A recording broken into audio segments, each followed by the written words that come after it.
Though we have come to know so many things about pragmatic research paradigm because the introductory part was very comprehensive and it was concluding part as well, you can say. We have learned the assumptions that underpin the research and its position are known as research paradigm. मतलब research paradigm की भी थोड़ी सी चर्चा हमने यहाँ कर ली.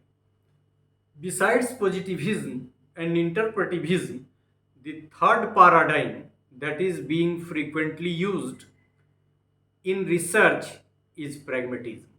और इसीलिए इसको कई जगह आगे आएगा भी, हमने भी अपने स्लाइड में यूज किया है कि थर्ड पैराडाइम के रूप में इसको लोग कहते हैं, थर्ड वेव कहते हैं या जो भी नाम.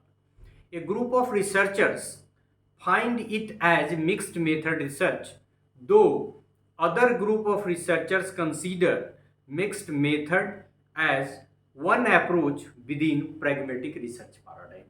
हमने पहले ही कहा कि इंटरचेंजेबली ज़्यादा लोग यूज़ करते हैं pragmatic research paradigm और mixed method research को, लिहाजा उनका जो implication है वो ये है कि mixed method research और pragmatic research paradigm दोनों सेम है, सिर्फ नेम डिफरेंट है.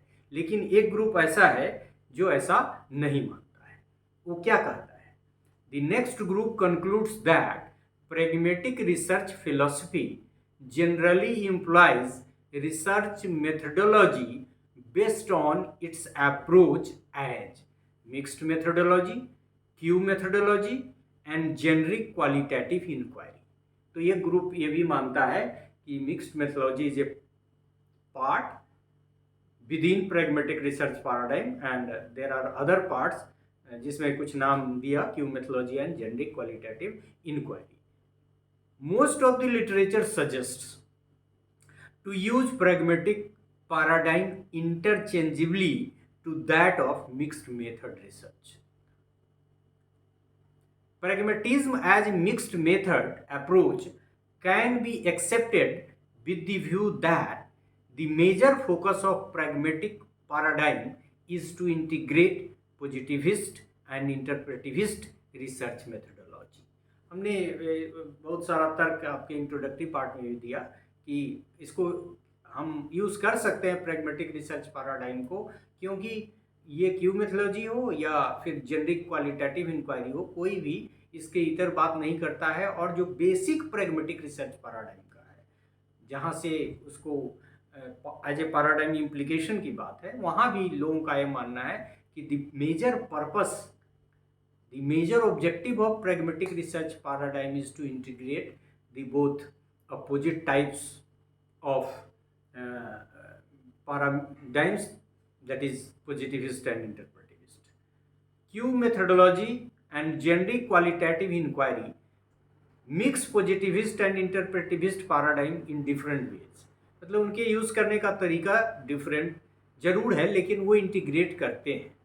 देर are different way of employing both the paradigms in the process of these methodologies.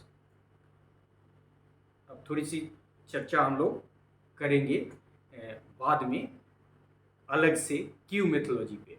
मतलब इस पार्ट में हम लोगों ने इतना ही जाना कि दो ग्रुप है रिसर्चर का, जिसमें से ज़्यादा लोगों का यह मानना है pragmatic रिसर्च पैराडाइम ही मिक्स्ड मेथड रिसर्च है, या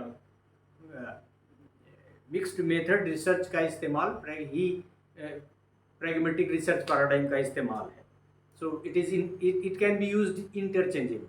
लेकिन एक ग्रुप ऐसा है, यद्यपि वो ग्रुप कंपैरेटिवली छोटा है जितना हमने अध्ययन किया है, ये सब कंक्लूडिंग रिमार्क्स इस सब तरह की चीज़ों में थोड़ा कठिन है, फिर भी कि एक छोटा ग्रुप है रिसर्चर्स का जो ये मानते हैं कि ये mixed method research interchangeably pragmatic research paradigm के रूप में नहीं यूज़ करना चाहिए, क्योंकि pragmatic रिसर्च पैराडाइम एक अम्ब्रेला टर्म है और उसके तहत मिक्स्ड मेथड रिसर्च के अलावा क्यू मेथडोलॉजी और जेनरिक क्वालिटेटिव इंक्वायरी भी इस्तेमाल होता है।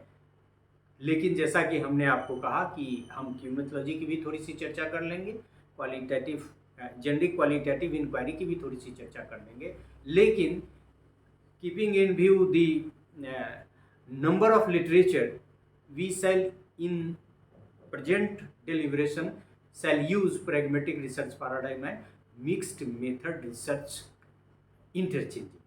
So thanks for this part. Thank you very much.